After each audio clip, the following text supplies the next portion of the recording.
네, 안녕하세요, 여러분. 10월 9일 한글날 아침입니다.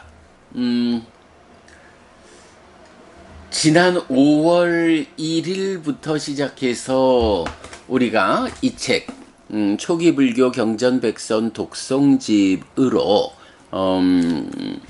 초기 불교 100일 법문을 시작했어요. 그래서, 8월 31일 날, 5, 6, 7, 8. 네, 4개월이 걸려서, 매일 하나의 경을 독송하고, 그 의미를 해석하는 작업을 1차적으로 마무리했고요. 그 다음에 이어서 분량 관계로 책을 좀, 별책, 수행경전을 추가했죠.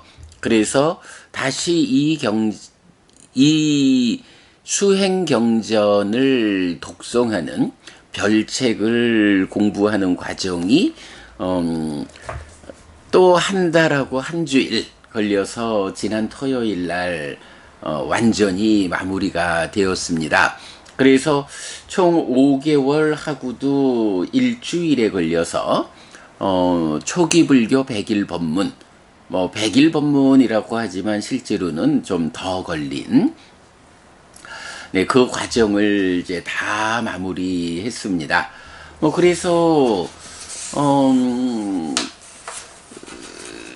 기본적으로 불교 신자들의 신행을, 위해서 필요한, 100개의 경, 그리고, 수행경전 3개, 대념적경, 신념적경, 입출직념경, 그리고, 좀 부수적인 몇 개의 경들을 이제 이렇게 포함해서 아주 상세히 설명하는 작업을 마무리를 했죠. 그리고 그 설명된 내용이 일단 동영상으로 편집이 되어서 니까야.kr 우리 홈페이지에 올려져 있고 동영상 밑에 그 내용이 잘 요약되어서 있다. 그래서 앞으로 우리가 두고두고 이 공부를 계속하는 가운데에 그 중심이 되는 이 100여 개의 경들이 잘 해석되어져서 홈페이지에 정리되어 있으므로 공부를 할 때 어떤 공부에서든 그 필요성에 따라서 이 경들이 올려져 있는 곳에 가서 그 내용을 참고하면 아주 많은 주제에 대한 공부의 기준이 될 것이다. 예, 또 더구나 이제 우리가 목요일 안구따라니까야 관통법회가 진행되는 날입니다마는 이 100일 법문의 이 성과를 이대로 묻고 갈 수는 없죠. 그래서 100일 법문을 요약해서 우리가 이런 공부를 했다, 이런 주제가 정리되어 있다 라고 그 요약하는 수업을 벌써 4주를 했죠. 그래서 모두 6장 가운데에 지난주에 제5장 공부를 했고요. 이제 요번 주에 제6장까지 하면 독성집이 마무리될 거고, 다음 주에 이제 이 별책까지 한번 요약을 하면 그래도 6주나 걸리네요. 우리가 5개월 넘는 시간을 할애해서 초기 불교 100일 법문을 완성한 그 내용이 또 요약되어 가지고 홈페이지에 올려지게 되는 그렇게 이제 공부가 진행이 되겠습니다. 자, 그렇게 그 5월 1일 날 시작한 100일 법문을 마무리하고 오늘부터는 이제 다시 뭐 매일 그저 20분 안팎의 시간 동안 경을 독송하고 그러면 뭐 간략하게 뭐 우리가 오늘 독송한 이 경에 이런 내용을 좀 되짚어 보자라고 하면 이제 그 다음에 이어가지고 뭐 적당한 시간 아침 공부를 한다. 요번에 그러니까 오늘부터 시작하는 공부는 상류타 니까야 1권. 네, 상류타 니까야가 이제 원전으로는 모두 4권으로 되어 있는데 그 중에 제1권이 그러니까 사가타 왁고라고 해서 개송과 함께한 경들 이렇게 분류되는데 그 중에 첫 번째 상류타 대왔다 상류타 천신 상류타를 뭐 되도록 비교적 그 짧은 경이면서 그 안에 개송을 담고 있는 이런 경들의 모음이죠. 그래서 이제 아침마다 뭐 시간에 맞춰서 하나거나 두 개의 경을 1번 상류타의 경을 쭉 공부해 가자. 그러면 우리가 수요일 날 맞지만 이까야 관통법회 이제 뭐 1년째 안 남은 시간이면 완성될 거고요. 목요일 날 안구따라 니까야를 관통해 가는 이 공부 좀 오랜 시간이 앞으로도 걸리겠죠. 뭐 그런 가운데 상류타 니까야가 사실은 또 굉장히 그 중요한 주제별로 모아져 있는 경전 모음이기 때문에 그 중요도가 매우 크다라고 할 텐데 그래도 이 시간을 통해서 1번 상류타부터 좀 필요한 부분이라도 공부를 해나가는 그래서 맞지마 니까야 안구따라 니까야를 관통하는 이 공부를 이 시간에 보충하는 보완해 줄 수 있는 그런 공부를 이제 오늘부터 시작하자라고 했지요. 자, 오늘부터 그런 공부가 시작되었습니다. 자, 이제 이어가지고 그 상류타 니까야 1번 상류타를 좀 살펴보도록 하겠습니다. 우리 니까야청 KR에서 여러분 그렇구나. 제가 요거를 아침에 그 카톡으로 링크를 보내드리면서 독송집만 링크를 해드리고 이 상류타 니까야의 경은 링크를 안 해드렸네요. 내일부터는 요 상류타 니까야의 경도 아침에 함께 링크해서 보내드리도록 하겠습니다. 자, 우선은 뭐 오늘 이대로 진행하겠습니다. 뭐 홈페이지에 있고 제가 이렇게 프린트를 했는데요. 네, 1번 날라왔고 오가따라나 숫당 1번 상류타의 1번 폭류를 건넘 경입니다. 먼저 읽어보면 이렇게 나는 들었다. 한때 세조는 사와티에서 제타와나의 아나타핀디카 사원에 머물렀다. 그때 어떤 천신이 밤이 지날 무렵에 아름다운 모습으로 제타와나의 거의 전부를 빛나게 하면서 세존에게 왔다. 와서는 세존에게 절한 뒤 한곁에 섰다. 한곁에 선 그 천신은 세존에게 이렇게 말했다. 선생님, 참으로 당신은 어떻게 폭류를 건넜습니까? 라고. 도반이여, 나는 멈추지도 않고 헤엄치지도 않음으로써 폭류를 건넜어. 그러면 선생님, 당신은 어떤 방법으로 어떻게 멈추지도 않고 헤엄치지도 않음으로써 폭류를 건넜습니까? 도반이여, 내가 멈출 때 나는 가라앉았고, 도반이여, 내가 헤엄칠 때 떠올랐어. 이렇게 도반이여, 나는 멈추지도 않고 헤엄치지도 않음으로써 폭류를 건넜어. 멈추지도 않고 헤엄치지도 않음에 의해 세상에서 집착을 건넌 완전히 꺼진 바라문을 마침내 나는 보았습니다. 그 천신은 이렇게 말했고 스승은 인정했다. 그때 그 천신은 스승이 나의 말을 인정했다 라면서 세존에게 절하고 오른쪽으로 돈 뒤에 거기에서 사라졌다. 네,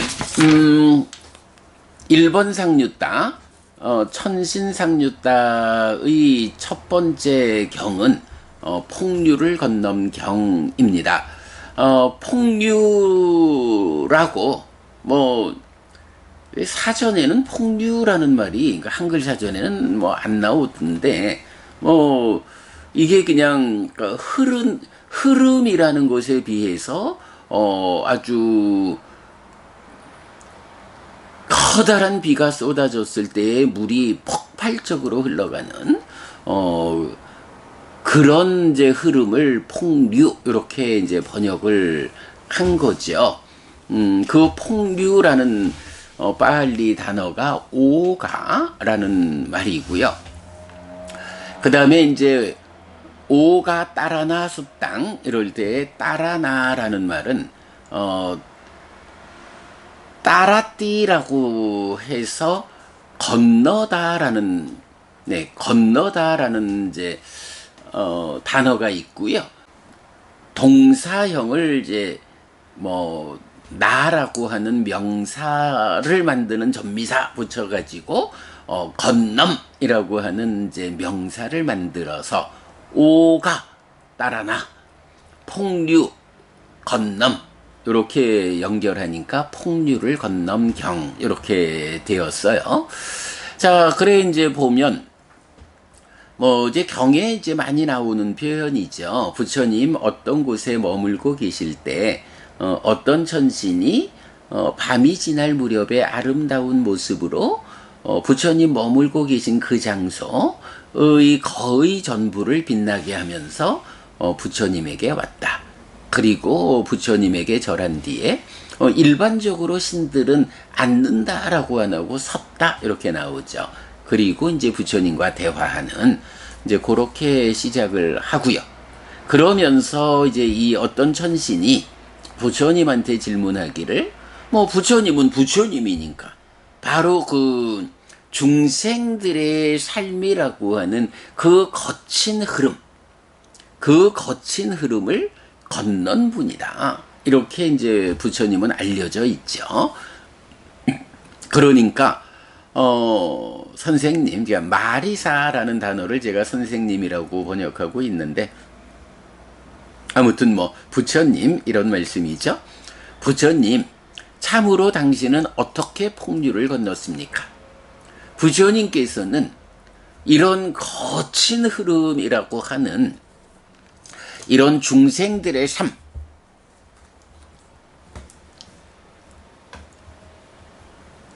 중생들이 태어나서 늙고 병들고 죽고 그러면 또다시 태어나서 늙고 병들고 죽음을 반복하는 이런 윤회하는 흐름, 이 흐름을, 그것도 아주 거친 흐름, 이 흐름을 어떻게 건넜습니까? 어떻게 그 생로병사하는 윤회하는 중생들의 삶이라는 이 거친 흐름을 건너서 열반을 실현했습니까? 윤회에서 벗어나셨습니까? 이렇게 질문을 하죠. 그러니까 부처님, 도반이여, 나는 멈추지도 않고 헤엄치지도 않음으로써 폭류를 건넜어. 이렇게 말해요. 이런 그 중생들의 삶이라는 생로병사 윤회하는 거친 흐름이 있는데 이 흐름 안에서 멈추지도 않고 또 헤엄치지도 않았다. 이렇게 표현을 해요. 자, 여기서 이제 사실은 뭐 멈추지도 않고 뭐 멈춘다라는 단어는 뭐 그냥 흐름 안에서 거친 흐름이 있는데 거기에서 멈추면 그대로 가라앉아 죽는 거죠. 뭐 그런 멈춘다라는 단어는 뭐 아무 문제가 없어요. 그런데 이제 제가 여기서 헤엄치지도 않음으로써라고 한 헤엄치다라고 하는 단어가 아유하띠라는 단어예요. 뭐 이 단어가 세 가지로 이렇게 의미가 나타나요. 첫 번째는 스트라이브라고 해서 노력하다, 애쓰다 이런 얘기고, 두 번째는 accumulate라고 해서 쌓다, 누적하다 이런 말이고, 세 번째가 swim에서 헤엄치다 이런 의미를 가져요. 뭐 노력하다, 애쓰다라는 것이 뭐 중생들이 무언가 이루려고, 좀 더 부자 되려고, 좀 더 권력을 가지려고, 좀 더 이 존재 상태를 유지하려고 뭐 이렇게 애쓴다, 노력한다 요런 의미가 되고요. 또 accumulate, 쌓는다, 누적한다라고 하는 건 뭔가요? 바로 중생들의 삶이 번뇌 위에서 그렇게 노력하는 요런 번뇌의 영향 위에서 애쓴다라는 것 때문에 그 애쓰는 것, 네, 오온으로 말하면 행 이렇게 되겠죠. 번뇌 위에서 애쓰는 일을 통해서 어떤 일이 생겨요? 예, 색수상행식 오온이라고 하는 삶의 과정을 구성하는 구성하는 이 다섯 가지 요소들이 쌓이잖아요. 바로 그런 것. 중생들의 삶이라는 이 거친 흐름 가운데서 어떻게든 살아보려고, 아니면 어떻게든 여기서 벗어나 보려고 이렇게 애쓰는데, 애써 노력하는데, 문제는 그게 근본적으로 번뇌 위에서, 네, 번뇌라고 하는 이 근본적인 문제 상황, 딱가의 출발자리, 이 번뇌 위에서 애쓰고 노력하니까 그런 애씀의 결과로 색수상행식이라는 다섯 가지 그 삶의 과정을 구성하는 요소들을 쌓아가고 있거든요. 쌓는다라고 하는 이것이 가지는 문제가 뭔가요? 그대로 중생으로의 삶이 유지되게 하는 거잖아요. 바로 그런 쌓는다라는 의미. 그리고 그것이 또 헤엄치다라고 세 번째 의미를 갖는데, 뭐 여기서는 사실은 헤엄치다라는 말보다는 애쓰는 일을 통해서 쌓는다라는 의미를 갖는 거예요. 뭐 헤엄친다라고 하는 것도 역시 그 번뇌 위에서라는 이런 개념에서 봐야 하는데, 왜 여기서 제가 그 멈추지도 않고 그 다음에 번뇌 위에서 애쓰는, 그래서 쌓는 요것도 안 함으로써 풍류를 건넜어, 요렇게 번역하지 않고 헤엄치지도 않음으로써 풍류를 건넜어 요렇게 번역을 했을까라고 하면, 이렇게 번뇌 위에서 애씀으로써 쌓지 않는 일을 통해 가지고, 누적하지 않는 일을 통해서 풍류를 건넜습니다, 이렇게 말하면 의미상으로 좋겠는데, 그거를 이 번역 자리에 어떻게 표현하기가 어렵죠. 그리고 또 여기서 이제 중심된 단어가 풍류라고 하는 중생들의 삶이라고 하는 이 거친 흐름을 말하고 있잖아요. 그러니까 이 흐름이라고 하는 범주 안에서 번역을 하려니까, 흐름 안에서 멈추면 가라앉아 죽을 것이고, 거기서 번뇌 위에서 헤엄친다. 여기서 이건 우리가 중요한 거예요. 방금도 범천의 요청경에서 지금 여기에서의 조건성인 연기라고 해서 번뇌 위에서 진행되는 무명으로부터 노사에 이르는 이런 토대를 알기 어렵다라는 부분을 보았지만, 바로 이렇게 중생들의 삶이라는 것이 번뇌 위에서, 무명 위에서 이렇게 진행되는 삶이잖아요. 그런 삶이 폭류처럼 거친 흐름이다. 거기에서 멈추면 가라앉을 것이고 어떤 형태로든 그 폭류를 극복해 보려고 아니면 그 폭류 위에서 좀 더 덜 아프려고 뭐 하여간 다양한 노력을 하죠.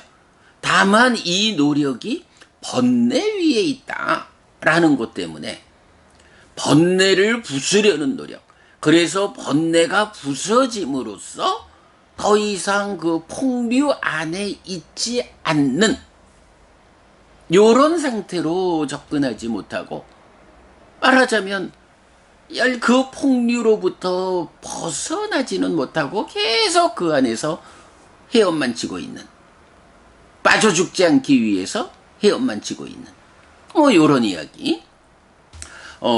그렇게 아유하띠라는 단어, 애쓴다, 노력한다라는 의미, 쌓는다라는 의미, 헤엄친다라는 의미, 요 세 가지 의미를 가지는 중에 일단 번역은 헤엄치다라고 번역을 해서 폭류라고 하는 이 개념 위에서 표현하고 있는데, 요 의미는, 하여간 구체적인 의미는 이 세 가지 의미를 다 엮어서 번뇌 위에서 애쓴다, 노력한다.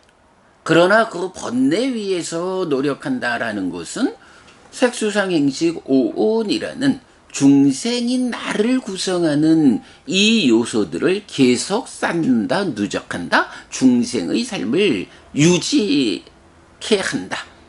그거 폭류 안에서 빠져 죽지 않기 위해서 헤엄치는 요런 의미의, 요런 의미로 의미가 된다. 그래서 나는 멈추지도 않고 헤엄치지도 않음으로써 폭류를 건넜어. 이렇게 번역했고요. 그러면 선생님, 당신은 어떤 방법으로 어떻게 멈추지도 않고 헤엄치지도 않음으로써 폭류를 건넜습니까? 자, 멈추지도 않고 헤엄치지도 않음으로써 그 거친 흐름을 건넜다라고 하셨는데, 어떤 방법으로 어떻게 그리하셨습니까? 라고 다시 묻죠. 그러니까 부처님, 내가 멈출 때 나는 가라앉았고, 내가 헤엄칠 때 떠올랐어. 막 열심히 헤엄칠 때 겨우 폭류, 이 거친 흐름의 표면으로 떠올라서 숨은 쉴 수 있는 요런 정도 의미일까요? 그러나 그것이 어때요? 가라앉는다는 것도 숨 쉴 수 없는 괴로운 삶, 죽음으로 이끌리는 삶이고, 열심히 헤엄쳐가지고 떠올랐다 해봐야 그 거친 흐름 위에서 그저 콧구멍을 물 밖으로 내어서 숨 쉴 수 있게 되었지, 빠져 죽지 않기 위해서 허우적대는 요런 요 상황에선 벗어나지 못하잖아요. 그러니까 멈춘다라는 것도 이 폭류에서 벗어나서 안전한 땅 위에 오르는 것이 아니고, 헤엄친다, 번뇌 위에서 노력해서 오온을 쌓아가는 이런 폭류 가운데서 헤엄치는 거는 겨우 물 밖으로 콧구멍은 드러내서 숨은 쉴 수 있지만 물 안으로 가라앉지 않기 위해서, 숨 쉴 수 없는 상태로 더 나빠지지 않기 위해서 바퉁바퉁 해야 겨우 그 거친 흐름 밖으로 콧구멍을 내밀 수 있는 요런 힘들죠. 헤엄친다는 게. 그런데 잠시 들어가서 헤엄치고 나오는 것하고 그 거친 물살 위에서 잠시도 벗어나지 못하면서 그저 숨이라도 쉬기 위해서 헤엄쳐야 하는, 다른 거죠. 이 힘든 삶, 이런 두 가지 관점으로 중생들의 아픈 삶을 설명하는 거죠.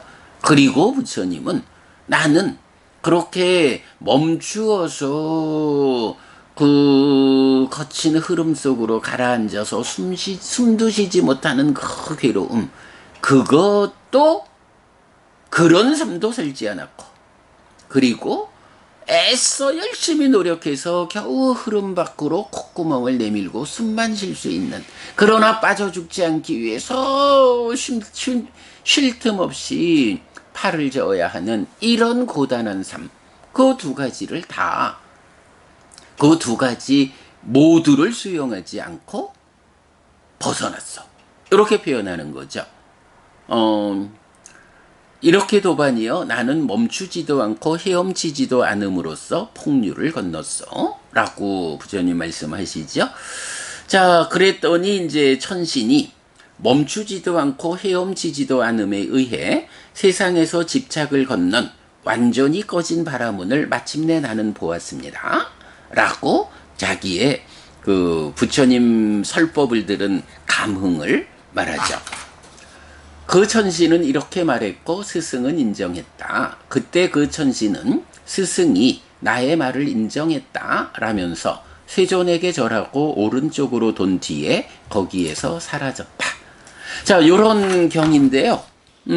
여기에서 이제 우선 우리가 좀 보아야 할 것은 폭류, 오가라고 하는 이 개념, 그야말로 생로병사 윤회하는 그 가운데 구체적 아픔을 겪는 중생들의 아픈 삶이라고 하는 이런 오가, 폭류라는 것이 네 가지로 구성된다. 그래서 까모고, 바오고, 디토고, 아위쪼고 라고 해서 소유의 폭류, 존재의 폭류, 견해의 폭류, 무명의 폭류. 소유, 존재, 견해, 무명이란 네 가지 거친 흐름이 있다 라고 말하는 거죠. 그러면 이렇게 뭐 보면 그렇죠. 뭐 소유의 폭류라는 것은 뭐 내 거요 라고 하는 거고, 이 소유라는 개념은 기본적으로 욕계라고 하는 낮은 삶을 의미하겠죠. 자, 그러면 우리가 이제 중생의 그러니까 삶을 어떻게 말해요? 소유의 삶과 존재의 삶, 그리고 불교에만 있는 존재로부터 벗어난 해탈된 삶, 이렇게 말하죠. 소유냐 존재냐 하는 그 소유라는 낮은 삶의 폭류가 있고, 존재라고 하는 높은 삶의 폭류가 있죠. 색계 무색계. 자, 이런 소유와 존재를 놓고 그 다음에 존재의 삶에서 해탈된 삶을 실현하기 위해서는 어떻게 해야 되나요? 견해라는 문제, 그리고 무명이라는 문제를 해결해야 하죠. 자, 그래서 폭류를 네 가지로 말할 때 소유, 그러니까 욕계라고 하는 낮은 삶의 그 거칠고 거친 흐름에 빠져 있는 이런 소유의 폭류.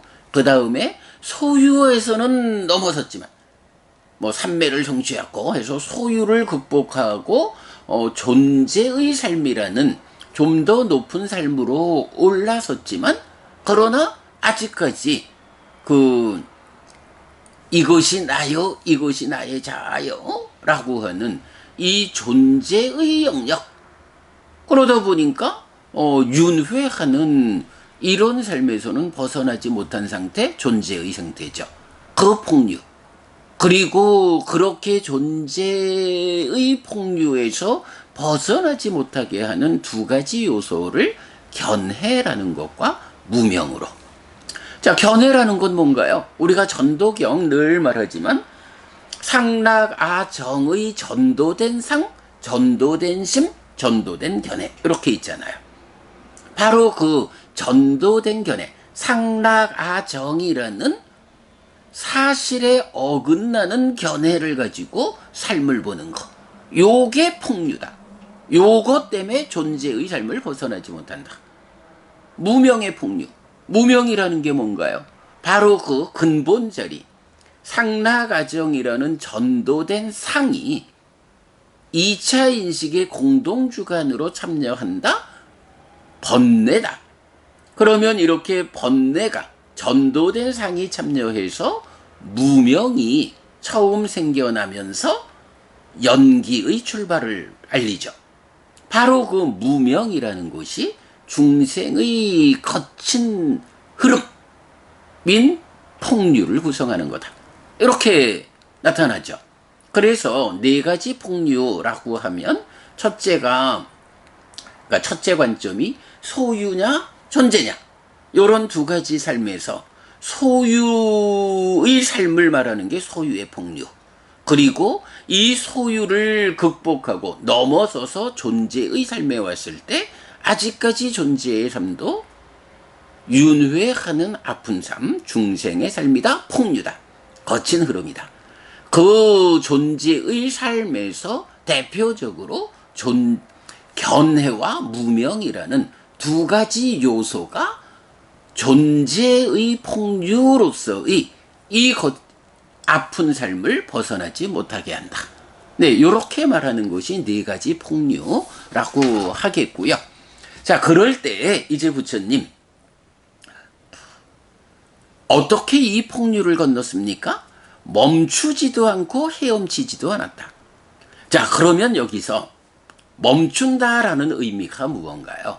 예, 네 가지 폭류 가운데 소유의 폭류, 소유의 삶에서 소유의 즐거움에 묶인 채 살아가는 거죠.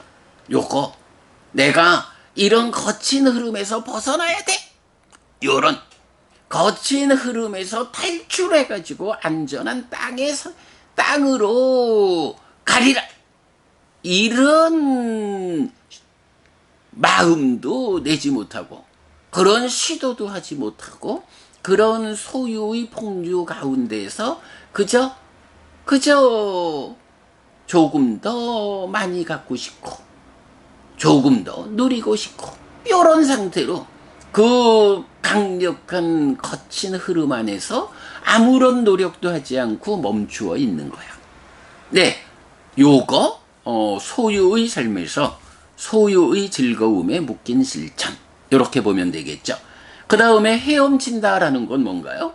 예, 번뇌 위에서 애써서 쌓는 노력, 그러니까 번뇌 위에서 애쓰는 노력으로 오온을 쌓는, 요거를 헤엄친다라고 표현하고 있죠. 그러니까 이건 어때요? 그 흐름 위에서 어떻게 흐름 밖으로 고개를 내밀어서 콧구멍으로 숨을 쉴 수 있는 요 정도를 실천하고 있는, 달리 말하면 뭐예요? 콧구멍으로 숨쉬기 위해서 계속 손을 저어야 하는, 그렇게 자신을 지치게 하는 그런 노력, 그런 실천이죠. 이렇게 보면 되죠. 멈춤과 헤엄침이라는 두 가지 관점에서 부처님 폭류를 건넜다라고 말씀하시는데, 멈춤이라는 것은 소유의 삶에서 소유의 즐거움에 묶인 실천, 헤엄침이라는 것은 자신을 지치게 하는 실천. 요거 네 가지 폭류의 관점에서는 멈춤이라는 것은 소유의 폭류조차도 극복하지 못하고 그 안에서 아픈 삶을 반복하는 것. 헤엄친다라는 것은 어떻게든 벗어나고자 하는 노력으로 소유의 폭류라고 하는, 그러니까 멈추었을 때 겪어야 하는 그 아픔은 극복했다. 그래서 이 폭류 밖으로 얼굴을 내밀어 콧구멍으로 숨 쉴 수 있게 됐다 하는 그런 상태가 헤엄치는 성과인 거죠. 그러나 이 헤엄을 잠시라도 손을 멈추면 다시 물속에 잠겨서 콧구멍으로 숨 쉴 수 없게 되는 요런 상태다 보니까 계속해서 헤엄쳐야 하고 자신을 지치게 하고, 그것이 폭류의 종류에서 보면 존재의 폭류, 견해의 폭류, 무명의 폭류, 이 세 가지 폭류로부터는 벗어나지 못한 요런 상태를 헤엄침으로 말하고 있죠. 제가 볼 때 부처님이 멈출 때 가라앉고 그래서 멈추지 않았다, 헤엄칠 때 자신을 지치게 하고 그래서 헤엄치지도 않았다. 헤엄치지도 않았다 해서 아무 노력도 하지 않았다? 요거 아니죠. 불교적으로 보면 모든 소멸이라는 개념도 그렇고 모든 것이 다 번뇌 위에서 진행되는 중생의 삶, 거기서 번뇌의 부서짐에 의해 가지고 무명이 버려지고 명이 생겨나는 번뇌의 영향권 밖으로 벗어나는 해탈된 삶. 이것이 헤엄치지도 않는 요런 것에 대한 의미가 되잖아요. 네. 그래서 하여간 헤엄치지도 않았다라는 요거, 번뇌 위에서 노력함으로써 겨우 이 폭류 밖으로 콧구멍을 내밀고 숨 쉴 수 있는, 그러나 그 상태를 유지하기 위해서 자신을 지치게 하는 힘든 실천. 네. 요렇게 헤엄침의 의미를 이해하는 게 요점이죠. 자, 그렇게 이제, 멈춤은 소유의 삶에서 소유의 즐거움에 묶인 실천이고, 헤엄침은 자신을 지치게 하는 실천이고, 멈춤은 소유의 폭류에 빠져 있는 거고, 헤엄침은 소유의 폭류에서는 벗어났지만 존재의 폭류, 견해의 폭류, 무명의 폭류에서는 벗어나지 못한 요런 상태라고 이해를 하면 이 경의 의미가 명확해지죠. 그런 가운데 우리 독성집의 제3장 깨달음의 재현에서 보면 이제 첫 번째 경이 전법륜경이잖아요. 부처님 최초의 가르침. 자, 여기에서 보면 부처님이 5비구에게 말씀하시죠. 비구들이여, 출가자가 실천하지 않아야 하는 이런 두 끝이 있다. 무엇이 둘인가? 소유의 삶에서 소유의 즐거움에 묶인 이런 실천은 저열하고 천박하고 범속하고 성스럽지 못하고 이익을 가져오지 않는다. 자신을 지치게 하는 이런 실천은 괴롭고 성스럽지 못하고 이익을 가져오지 않는다. 바로 이렇게 폭류에서 어떻게 폭류를 건넜습니까? 라고 할 때 멈추지 않고 헤엄치지도 않았다. 멈춤, 소유의 삶에서 소유의 즐거움에 묶인 실천이다. 헤엄침, 자신을 지치게 하는 실천이다. 이렇게 이해를 하고 4가지 폭류에 적용을 하면 바로 이런 전법륜경에서 부처님 최초로 법을 설하실 때 2가지 실천을 하면 안 된다. 한 가지 소유의 삶에서 소유의 즐거움에 묶인 실천 안 된다. 그거는 이 폭류 안에서 멈추는 것이다. 자신을 지치게 하는 이런 실천도 안 된다.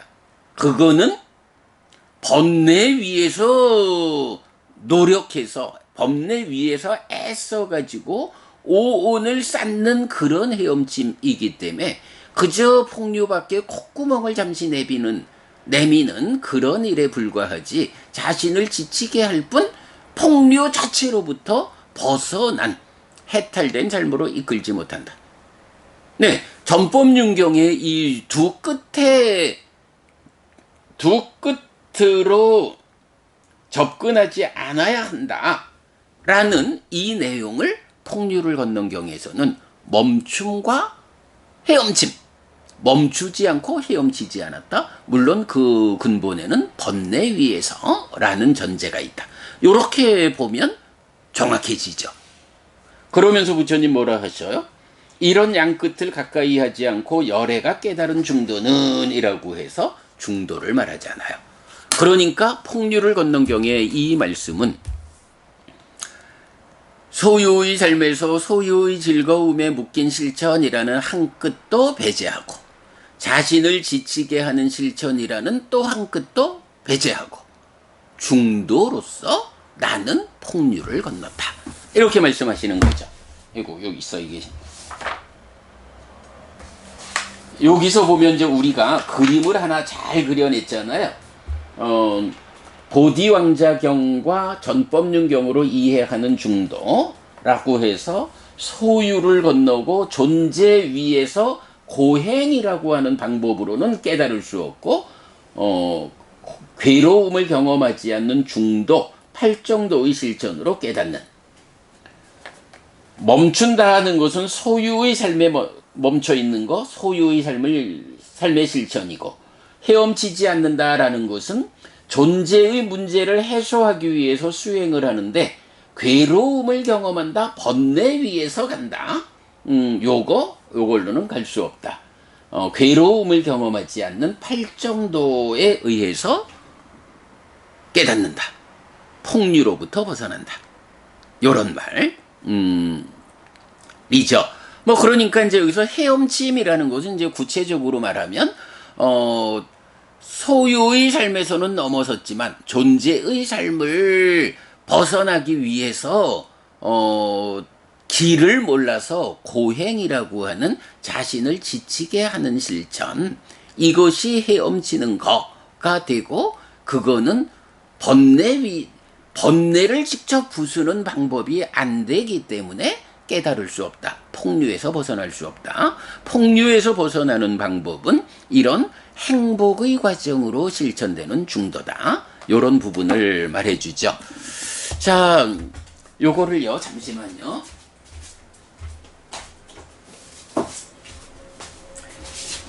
오늘 내가 아침차를 타고 원주로 우리 중고등학교 동창인 친구가 죽어서 조문을 갔다 와야 되겠다 생각해서 아침에 출발을 해야 하는데 하다 보니 시간이 좀 많이 가네요.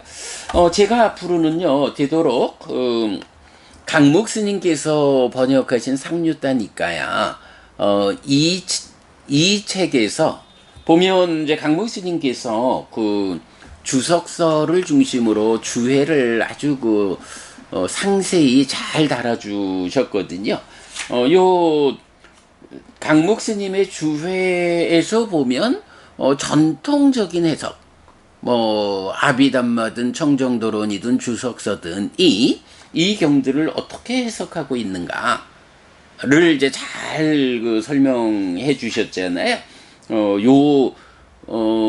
이 책을 통해서 강목 스님의 주회를 제가 계속 좀 여러분 소개하면서 우리가 전통적 해석에서 벗어나서 진정으로 접근하는 이 공부가 어떤 차이를 보여주느냐 하는 것을 좀 같이 비교해 드리려고 하는데요. 자, 그래서 이제 보면 강목 스님 주회하신 내용에 보면 요런 표현, 시간이 많이 가서 좀 읽어드리고 마치겠습니다. 네 가지 폭류가 있다. 그것은 감각적 욕망의 폭류, 존재의 폭류, 견해의 폭류, 무명의 폭류이다. 주석서는 이렇게 설명하고 있다. 윤회에서 중생들을 삼켜버린다. 가라앉게 한다고 해서 폭류라 한다. 다섯 가닥의 감각적 욕망으로 구성된 욕망이 감각적 욕망의 폭류이다. 색계와 무색계에 대한 욕탐이 존재의 폭류이다. 선을 갈망하는 상견과 함께하는 욕망과 62가지 견해가 견해의 폭류이다. 그리고 네 번째로 무명의 폭류가 있다. 네, 요게 이제 주석서의 설명이고요. 여기서 보듯이 감각적 욕망의 폭류는 눈, 귀, 코, 혀, 몸을 통한 다섯 가닥의 감각적 욕망에 대한 집착을, 존재의 폭력은 색계나 무색계나 선에 대한 집착을 뜻하고, 견해의 폭류는 62가지 견해를 의미하며, 무명의 폭류는 사성제를 모르는 것을 말한다. 이 넷은 번뇌라 부르기도 하고 속박이라 부르기도 한다. 아비담마 길라잡이 7장의 해설을 참조할 것, 이래 하셨고요. 멈추지 않고란 오염원 등 때문에 멈추어서지 않는다, 가라앉지 않는다는 뜻이다. 그래서 상류다 니까야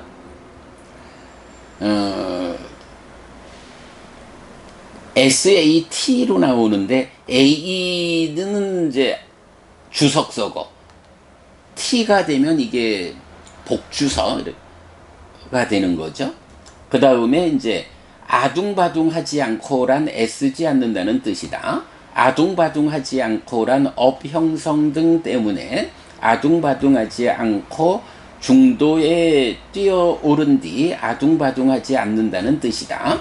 그래서 주석서에서는 애쓰지 않고라고 설명하고 있는데 잘못된 정진을 통해서 애쓰지 않는다는 것을 말한다. 네, 상류단이까야 복주석. 한편 이 단어의 동사 아유하띠에서 파생된 명사 아유하나는 싸움, 적집, 모음을 뜻하는데 의도적 행위 상카라나 업, 깜마의 역할을 나타내는 말로 청정도론 등에 많이 나타난다. 위스디마카 청정도론 참조. 네, 이런 식으로 설명하고 뭐 이어서도 이제 굉장히 여러 가지로 주해를 이제 강목 스님께서 주해를 달아주셨어요. 뭐 이렇게 이제 좀 여러분 비교해 보니 좀 어떤가요? 강목 스님께서 뭐 워낙 뭐 해박하신 분이니까 주석서, 뭐 복주서, 아비담마, 청정도론 뭐 다 모아가지고 이렇게 주해를 하시는데 거기에 비해서 저는 지금 요 경을 어떻게 풀었나요? 중생들의 삶이 여기에서의 조건성인 연기, 그래서 중생들의 삶은 번뇌 위에 있는 삶이다. 여기에서의 조건성인 중생들의 영역이 번뇌 위에 있다라는 이 전제사항, 거기서 벗어난 열반, 요런 구분 안에서 헤엄친다라는 것도 번뇌 위에 있는 것이다. 뭐 요런 관점, 번뇌 위에 있기 때문에 애써 노력해도 오온을 쌓는 삶이다. 중생으로의 삶이 유지된다. 헤엄친다라고 하는 거, 멈추면 깔아앉아서 숨 쉴 수 없게 되지만 헤엄치면 떠올라서 숨은 쉴 수 있게 되는데 헤엄치지 않는 순간 또 가라앉는 거다. 그래서 멈춤은 소유적인 실천이고 헤어짐은 자신을 지치게 하는 실천이고, 그러니까 전법윤경이 말하는 두 끝으로 접근하지 않아야 한다 라고 하는 그 두 끝이 멈춤과 헤어짐이다. 이렇게 보면 폭류를 건넌 경은 그대로 전법윤경에서 부처님 말씀하시는 이 두 가지 실천을 배제하고 중도로서 깨달았다 라고 하는, 중도로서 폭류를 건넜다. 그러기 위해서 소유적인 실천과 고행이라는 지치게 하는 실천 두 가지를 버렸다. 그 두 가지에서 벗어나서 중도를 발견하고 중도로서 깨달았다. 요 말씀으로 그대로 연결되잖아요. 어찌 보면 뭐 굉장히 많은 이야기들을 끌어오지 않아도, 사실은 이제 방금 강목 스님의 주회를 보았지만 이 주회에서는 굉장히 많은 개념들이 나와요. 중생들을 윤회에서 중생들을 삼켜버린다 해서 폭류다. 또 뭐 선을 갈망하는 상견과 함께하는 욕망과 62가지 견해가 견해의 폭류다.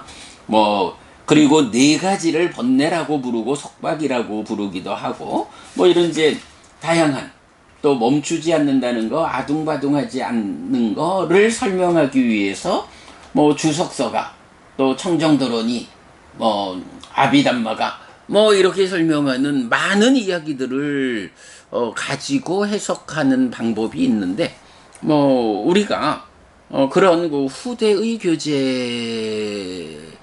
의지하지 않고 오직 경으로서 경을 해석하는 이 방법으로 접근할 때 뭐 어찌 보면 단순하지 않아요?